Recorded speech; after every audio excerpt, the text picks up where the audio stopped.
New Zealand, a country known around the world as paradise on earth. Glacier lakes, endless green landscapes, clean cities, friendly people. To many foreigners, it looks like a dream.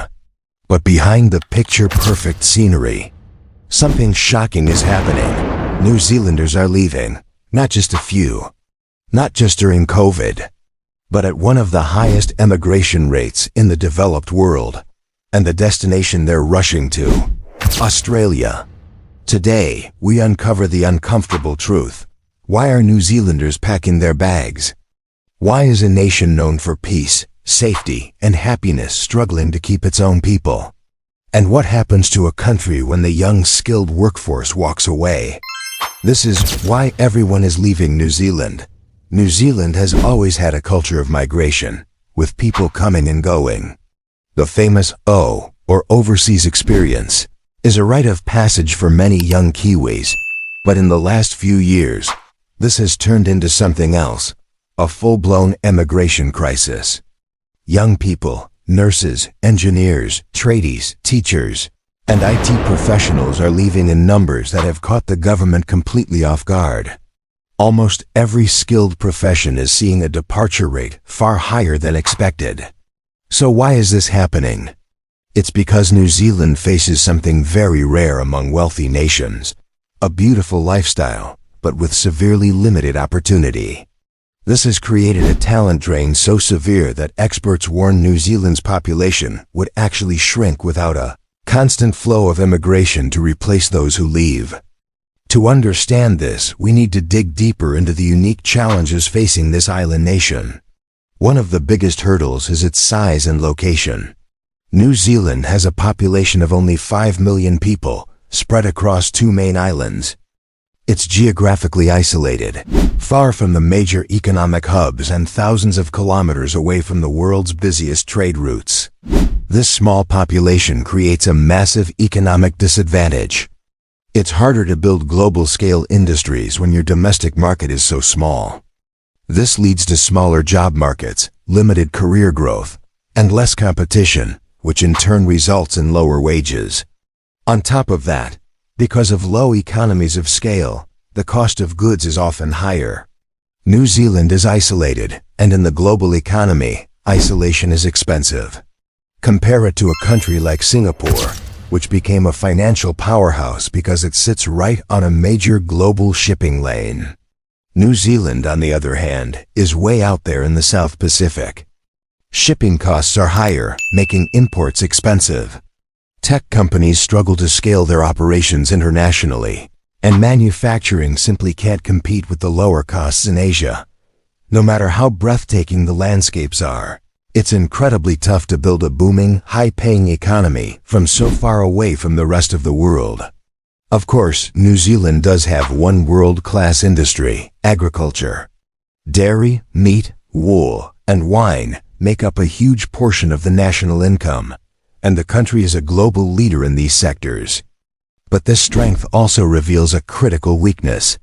The reality is that most urban New Zealanders, especially the younger generations, don't want to work in farm jobs. They're aspiring to careers in tech, engineering, medicine, and other modern fields, not milking cows or operating farm machinery. This creates a critical labor shortage on one hand, where farms rely heavily on migrant workers from Asia and the Pacific Islands to keep running. On the other hand, the agriculture sector alone cannot provide enough high-paying jobs to sustain a modern, high-cost nation. The economy becomes unbalanced, with a mismatch between the jobs available and the careers people want. As a result, many young, ambitious Kiwis feel stuck, seeing no path forward in their chosen fields. And then we come to the biggest reason of all, the housing disaster. New Zealand has one of the most unaffordable housing markets on the entire planet. Yes, even worse than many major cities in the US and Europe. How did it get so bad? The problem is that housing became the nation's biggest economic engine. For a time, nearly half of all economic activity in New Zealand was linked to construction, real estate, mortgages, and property speculation. When a country's economy becomes this dependent on housing, prices inevitably explode. For younger New Zealanders, the situation feels hopeless. They work hard, they save their money, but the dream of owning their own home feels completely impossible.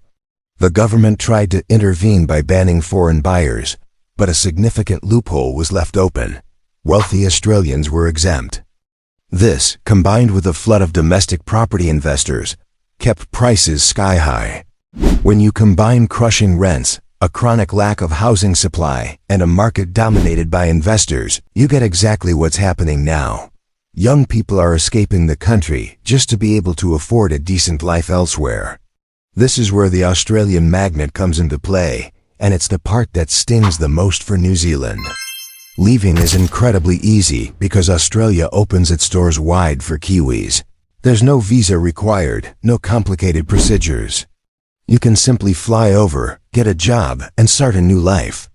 It's like a big brother offering a better deal on almost everything.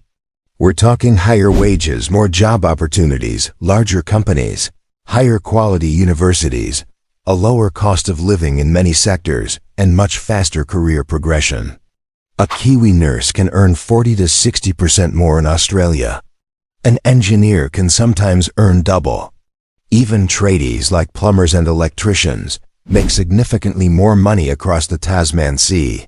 And culturally, the transition is seamless.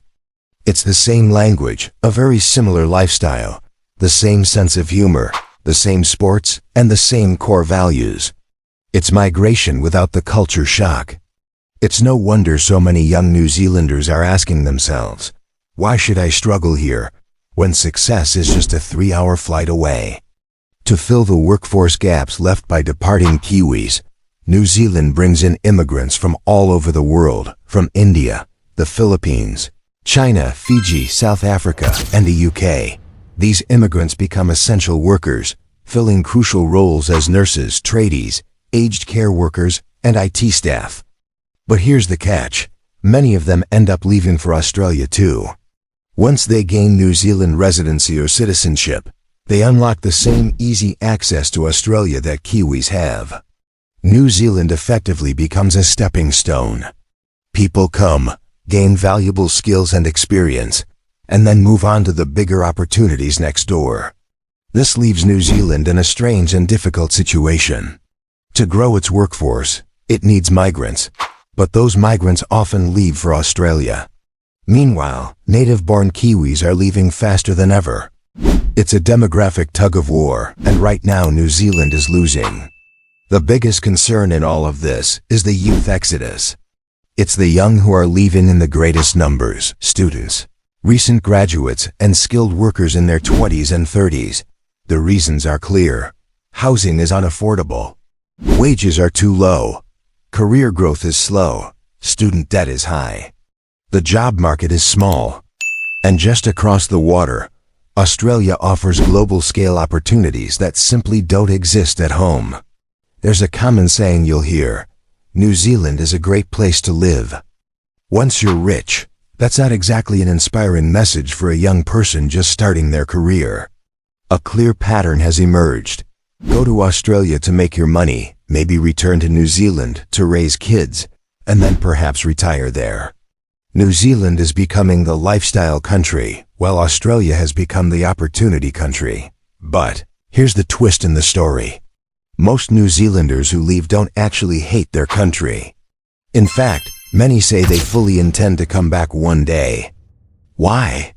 Because New Zealand still offers something precious: clean air, incredible safety, low corruption, nature at your doorstep, and a slower, more peaceful way of life.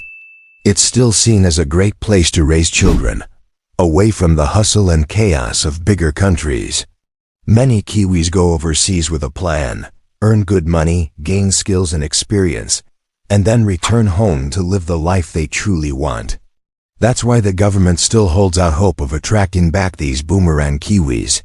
These are the young people who went abroad for opportunity and could one day return to contribute their valuable experience and capital to the nation. But this strategy will only work if New Zealand can fix its biggest problems. Ultimately, New Zealand has everything the country needs to thrive, except for one crucial thing: a sustainable path to opportunity for its own people. Unless it can solve its housing crisis, close the wage gap with Australia, reduce its economic dependence on real estate, and diversify its small job market, more and more Kiwis will continue to leave. They won't be leaving because they want to, but because they feel they have to. New Zealand is still one of the most beautiful and peaceful places on Earth, but beauty alone can't keep a nation together. Thank you for watching. If you enjoyed this video, please give it a thumbs up. Share your thoughts in the comments, and don't forget to like and subscribe for more content that makes you think. I'd love to know your thoughts. If you were in their shoes, would you leave New Zealand or would you stay?